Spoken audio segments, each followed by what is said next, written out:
Hare Krishna everyone, and welcome to episode 106 of the Welsh Yogi podcast.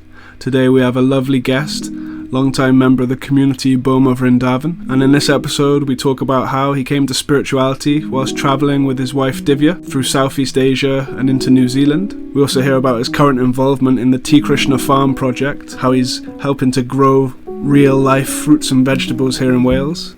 And we also talk a little bit about his aspirations for the future in terms of blending his career as a physiotherapist with his spiritual life. So please, without any further ado, roll the intro.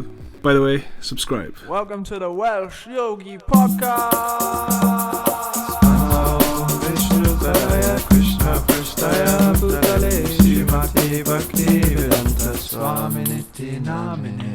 Hare Krishna everyone, and welcome to another fantastic episode of the Welsh Yogi podcast. Today we've got the magnificent, the wonderful Bhauma Vrindavan. Hare Krishna. Straight from the farm. the Ty Krishna Farm. Ty Krishna Farm. Yeah. How's that going? Ty Krishna Farm is going really well. We've had the farm now for around about, how long? About 4 months Something now? like that. Yeah, so small team of us have been kind of set up to get it all going and get things moving on there, and it's been pretty cool to get this farm and for what it can mean for us in our community and the deities and things like that. It's going to be pretty far out. It's going to be pretty cool, actually. Where actually is this farm? So it's just outside of Cardiff.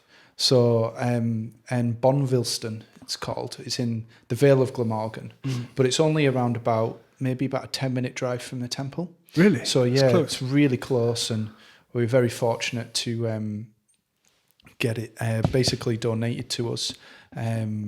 It's leased, but donated to us, and by this person who lives very close by, and Nice. they wanted to give it to us. Yeah, I feel like we just jumped into that without introducing you, though. that's all right. Should we come back to the farm in a bit? Yeah, that's fine. Just let me know, who are you, Bhauma? We've seen you around the community. I'm sure Yeah. I'm not the only one. Like, you've been around for a long time. Yeah. So about 2018 is when I came to Cardiff, and so I've been around since then. And I came across Christian consciousness in New Zealand, and I was going to an outreach program very similar to what we have here, and I was doing that for around about 9 months to a year, and devotees looked after me really nicely, and I then went on travelling a little bit and did a little bit more. But when me and Divya came back to the UK, Divya Swami kind of said to us, go to Cardiff, they've got a good setup there. So that's how we've ended up here. Nice. Yeah, in Cardiff. So 2018 was when you were in New Zealand, is it? Or a bit before that? Just the year before, we came back at the start of 2018. But you don't sound like you're from New Zealand. Like, where are you from? Definitely not from New Zealand. So I'm from the Lake District, which is in Cumbria, the northwest of England, north of Manchester, for those people who don't know, north of Lancaster. So it's pretty far up there. Clean air as well, isn't it? Clean air, yeah. Water's not too good at the moment. Really? Yeah. What's up with the water in the Lake District? A lot of pollution. Really? Yeah, a lot of people don't realise, but a lot of all the sewagey stuff that we've been hearing about actually goes into the lakes in the Lake District. It gets pumped into Lake Windermere and stuff. Why is that? Yeah, it's where the pipes run.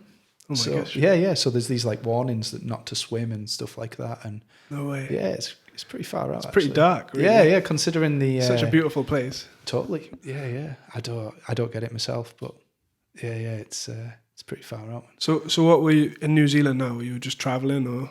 Yeah, so I was travelling in New Zealand, Southeast Asia, then went into New Zealand, and we were away for the UK for 2.5 years. Serious? So, You and Divya? Yeah. Just travelling Yeah. for the adventure of it? Yeah, exactly. So we went to Laos, Cambodia, we went to Thailand, and then we made our way to New Zealand.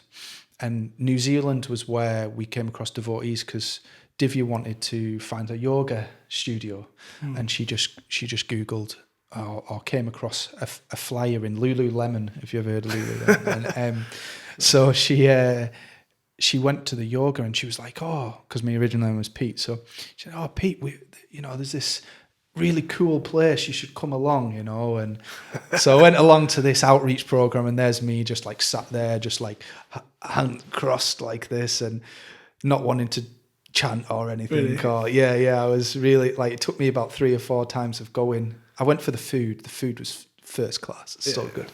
And after a bit of time, I started to softening up and.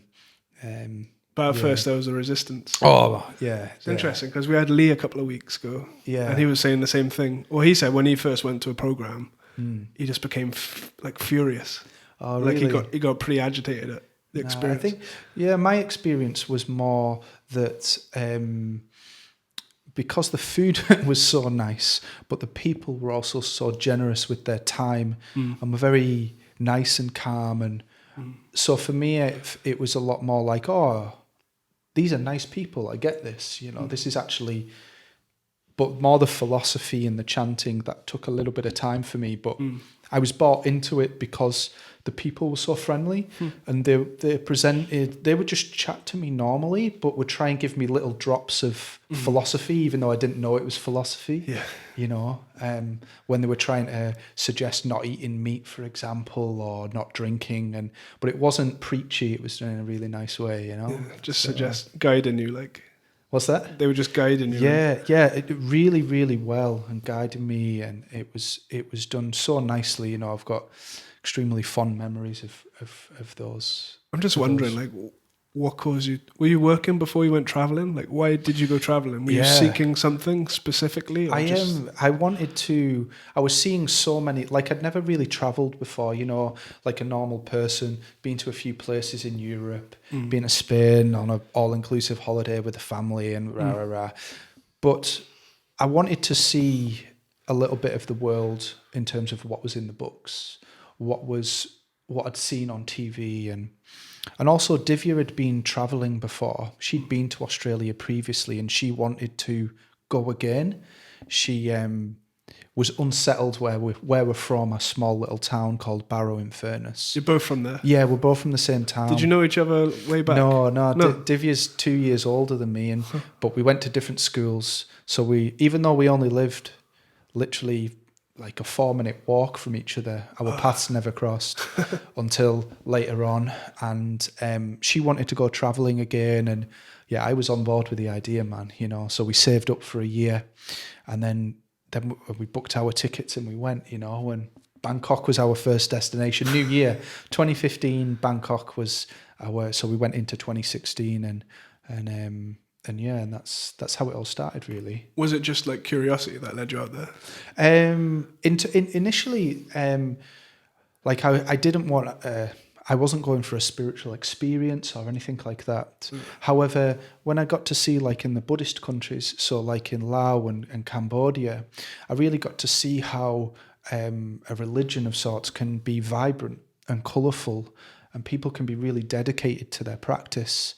And we had some really nice experiences where me and Divya went and helped teach a few people in these monk schools, like how to teach English. So unfortunately, there's going to be some kids sounding like me out there. Oh no. Oh no. Bhauma, what have you done? So, it was, so what it gave me was a real inspiration of like actually, like that, when I look back, was probably the catalyst for me to be thinking, spiritual practice can be vibrant and can be taken seriously. I guess it's like a vast contrast from our spirituality that we're kind of spoon-fed is kind of like almost like a cold, damp church singing hymns. Yeah. Whereas if you go to somewhere like Cambodia, it is zesty. Yeah. They're doing the mantras. We got to sit in at a few of the temples there, I always say that in the UK and stuff, it's that people go to church for christenings, weddings, and funerals. It's there's a lack of real inspiration to practice spiritual practice, and I managed to get a glimpse of that. So I think that really began the opening, and also Divya was into her yoga and was vegetarian and stuff. So I think they were the original seeds which helped me think oh, maybe there's something to this Krishna consciousness, this bhakti, you know. Nice. And then so you started coming.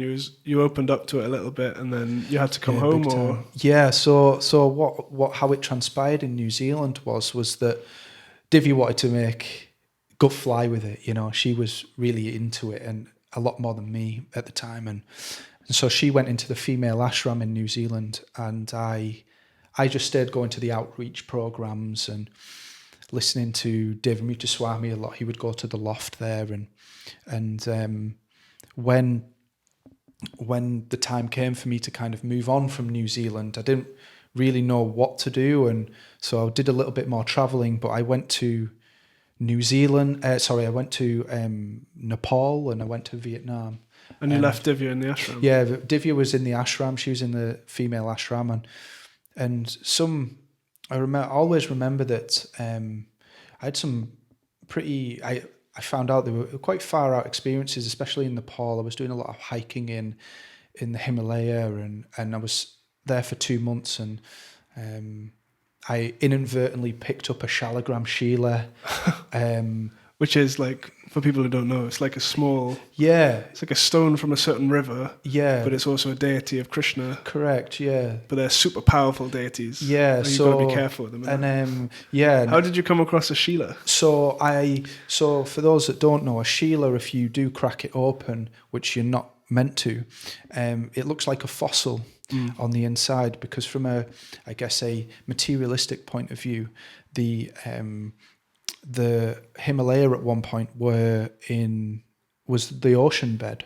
Oh. So this is why these fossils are still up there, and are up there now. It's in the river Kalagandaki River, so, yeah. And I saw this item and I thought, oh, that's what I originally thought was a fossil, and I'll get that and I'll give it to my dad, right, as a present, because he's into his geology and stuff. Yeah.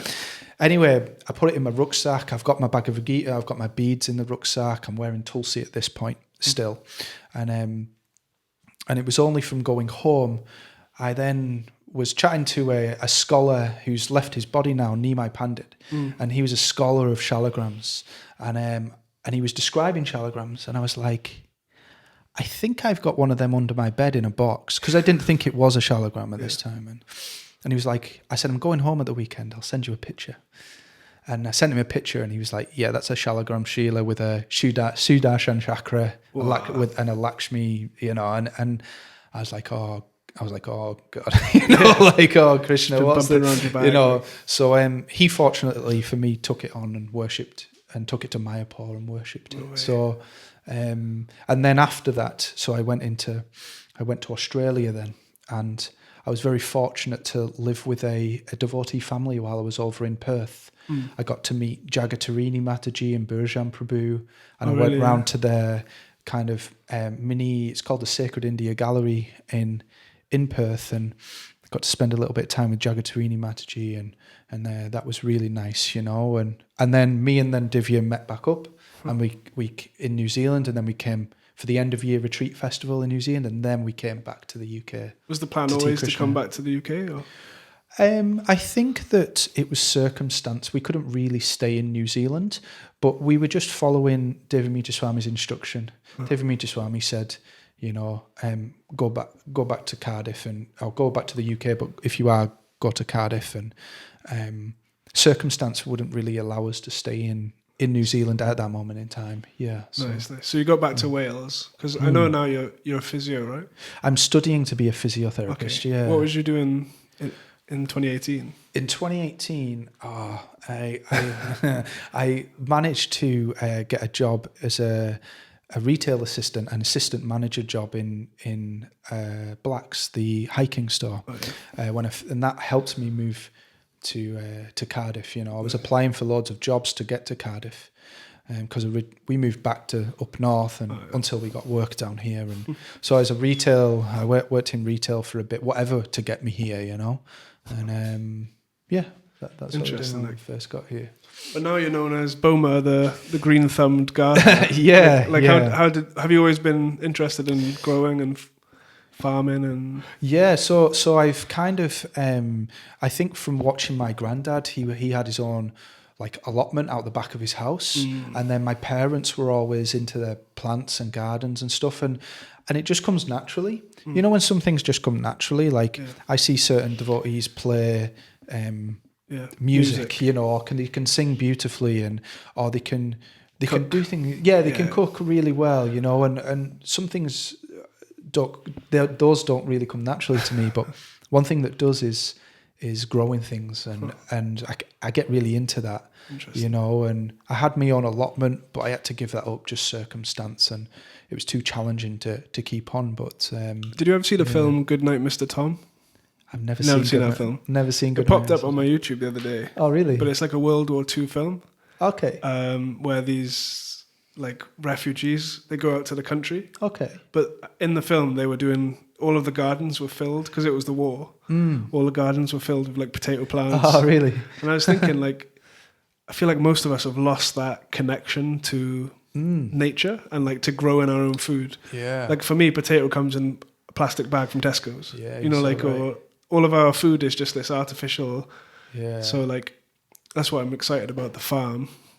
Yeah, it's just so, I think getting back to almost nature, like you just said, growing our own food, like it's going to be so nice to be able to give that back to Krishna, you know, be able to put it into the food that turns into prasadam and Sunday feasts and for Gauri Ty and for Krishna Balaram and the new temple going forward that we've got. I mean, it's going to be pretty far out growing this organic food. It's going to be amazing. Yeah. I think that's part of like, with Krishna consciousness, this philosophy, you start to open up to this idea that everything has an effect, has like some power to it. So it's like the vegetables you get from Tesco's, they haven't got so much energy in them. Whereas if they've been grown by people who are actually growing them for Krishna, and the whole consciousness, not just in the cooking, but also the growing, and that means whoever's going to eat that food, that consciousness, that love, that spirituality is going to get for sure put into their consciousness. Yeah. Because like, we are like vessels for what the inputs that come into us, isn't it? For sure. Like if you're listening to rubbish stuff and you're eating rubbish stuff. Yeah.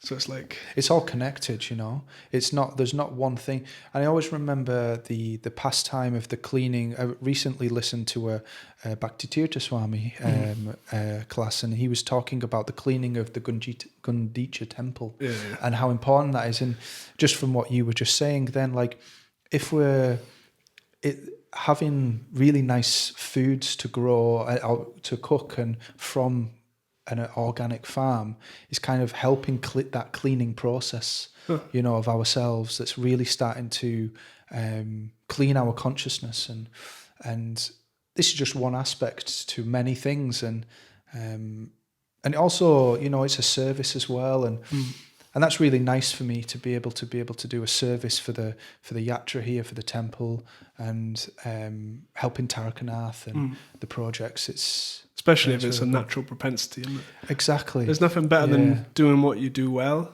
for Krishna, at least from my standpoint.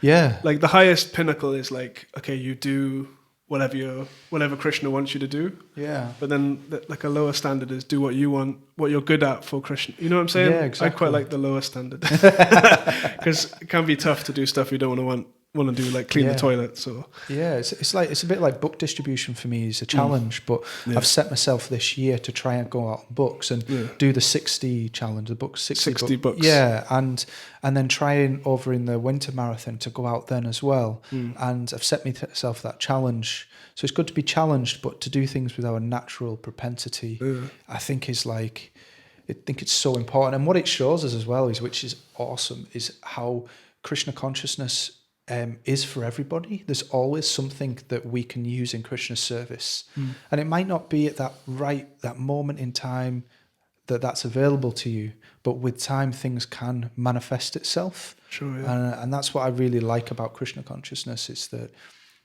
everything can be used in Krishna's service. Because I've been watching you on Instagram for a couple of years. Okay. Like, because you had the allotment. I had the allotment. So you was like growing these things, and you're doing little shorts about like, okay, if we plant our potatoes at this time, we'll get a yield at this time. And for me, that was just fascinating to see you connected to the earth, just to learn me by watching you.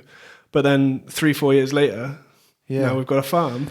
and you're being Totally. pulled into Yeah. it. So it's Yeah. like the world works like that, and you put it out there, Yeah. and it comes back. It's like Yeah. you kind of attracted the service type of thing. Is that something Yeah, people can get involved with, like the farming? Yes, yeah, for sure. So we've got an Instagram page. So if you type in Ty Krishna Farm onto Instagram, Krishna, Ty Ty Krishna, and then Farm. We've got an Instagram page there. So please send us a Just message. DM. Yeah, and just that goes DM. through to you. Or? Yeah, it goes through to me. Me and Kim, we have, and I think Pali as well, but me and Kim will reply. We've also got a WhatsApp group as well. What kind of stuff do you need help with now then? Is it digging holes? Or? Yeah, so it's we're just starting to get going with things right now. It's springtime, and because we got the farm a little bit later in the end of 2025, we're kind of on catch up. Yeah. So there's a lot of things like weeding. We're doing a no-dig method, which is essentially where we don't till the ground because we want the nutrients to stay in the ground. So if you till it, like you would see on a big farm, it just wrecks everything. It doesn't keep moisture in the ground. It dries out very quickly. So we're doing a no-dig method. And we always need help, like putting down the cardboard. And like I said, we'll be planting a lot of stuff and just maintenance, weeding, keep cutting back the brambles. So you put cardboard on top? So that Yeah, we weeds don't put grow cardboard and then silage on top. So silage is not hay bales that aren't being used for animal consumption. They're kind of rotted, but they can be used to put on top of cardboard. And then that will the Suppress cardboard the roots. will kind of rot away. Over the year, the cardboard will rot away. And then the roots can go through. So I'm just trying to figure it out. So what we do is we'll dig within that space. Okay. We'll then dig a little hole Okay, yeah. and then allow something to grow through. Nice. Yeah, so that's how that works. Interesting. So yeah, if people want to help, they can just send a Please message. do, yeah, send message. Even if it's just things are getting off the ground. So right now it's kind of like still an ongoing process. But if we're going to have like community days, and me, Kim, and another person called Chris, we're regularly going down. So we can always organise when we're there. You can be there. So please do just send a message on Instagram. If you are part of the WhatsApp group, which we have, then and which we can add you to, there's no reason not to be added to that. Then So exciting. you just come and be part of it, part of this, because this is like brand new. This is like at the moment we're really going through that process where we're getting a lot of stuff, and it's just amazing to be part of, and that the where it's going in terms of the farm is it's only going to go forward. It's really quite inspiring of what's happening at the moment to do with that. Okay, yeah. Okay, it looks like maybe the video we've lost video, but hopefully the people at home can still hear our voices, our amazing voices. But yeah, I was thinking, okay, we've heard a little bit about your past. Yeah, We've heard a little about what you're doing now. Yeah. You're doing the physio thing, and do you have a sort of vision for your future in terms of kind of blending your real life, like your material life with your Krishna consciousness? Have you got sort of goals in that department? Yeah, for sure. So when I become a qualified physiotherapist, so I'm currently I do work as well alongside it as well. But when I become qualified, I'd love to then be able to use that as a service for devotees, because as part of this amazing Ty Krishna project, we're going to do like a therapies, and part of that body. The body, mind and soul. You got it, yeah. Yeah, so as part of the body part, we're going to be doing Ayurveda and therapies here. And so I'll be doing physiotherapy, but I also do sports massage as well. And I'll be hopefully using that as a service to help the devotees here and utilise that. It's interesting, just listening to you speak now. It's like, you're talking about body, mind, soul. Yeah. And you're called Bhauma, which is like earth. Yeah. And like everything that you're doing is to do with that physical, you're like growing the vegetables and doing the physiotherapy. Yeah. It's like you're like a grounded person. Yeah. You know what I'm saying? So it's like some people are more airy, some people are more flamey. Yeah. It always makes me laugh that I've gone into a profession of physiotherapy that's all about the body. Yeah. When we're doing a spiritual practice which is getting away from the body. I think it's quite ironic. but also important, isn't it? Like, this is your vehicle. Yeah, Like, it's really important. you have to go up the ladder, isn't it? Like, you start at the body. Yeah. I'm not my body. I'm not my mind. Yeah. I'm not my ego. Yeah. So it's like, but I think so most of us are on that bodily level.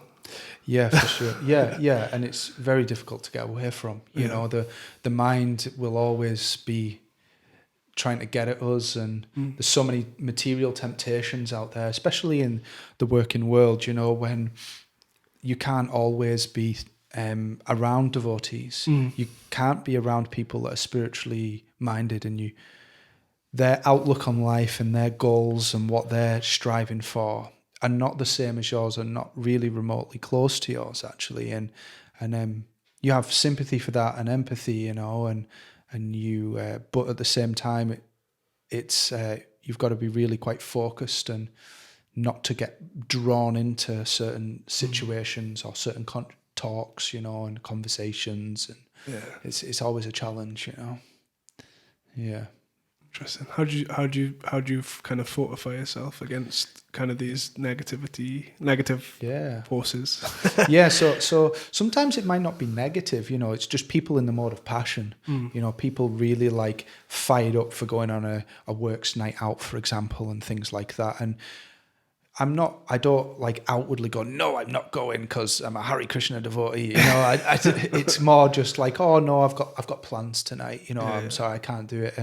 And it's also just keeping in mind, trying to use spiritual intelligence, trying to use what the Bhagavad Gita has told me and taught me, and just trying to use that intelligence not to get drawn into that mindset, and also having a solid practice and foundation at home is really important, you know, and trying to, it's not perfect, and I'm not sitting here trying to, you know, that I'm some, you know, saintly soul, you know, but having knowledge of what we're meant to do is really important. And so that kind of helps and fortifies me in those situations to keep me protected, you know. And I read that somewhere in the Sri Upanishad. Yeah, it said that like spiritual practices are antiseptic and prophylactic. So it's like nice. It cleans you and it prevents. Prophylactic's like a contraception. Yeah, that's a prophylactic, right? Yeah. So it's like a barrier. Yeah, for sure. Yeah. I couldn't put it by myself, but no, it's exactly, and that's what it's meant to do, you know, and that's how it's, because we're part of this material world, you know, and we can't get away from that. So trying to protect ourselves is really important from it, because things are just getting crazy.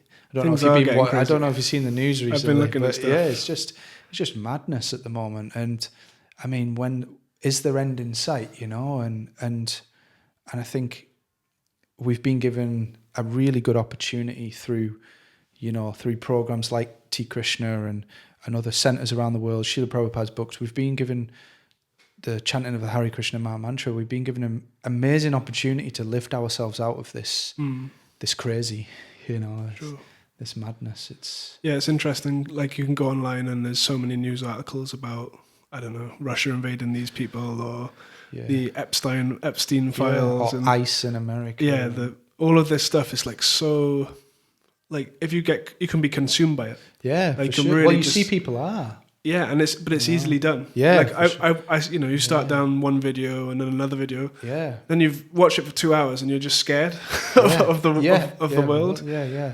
But then you come to a temple, at least, and you see like some of the devotees that are absorbed in Srimad Bhagavatam. Yeah. And they're just not on that plane. Like, they're not in that. They're not affected by that energy. No. So it's really like it's kind of a testament, like, to like the yoga lifestyle lifting you above the mods. Yeah, because it seems especially dark. Maybe it's always felt like that, but it does seem. No, I think, and especially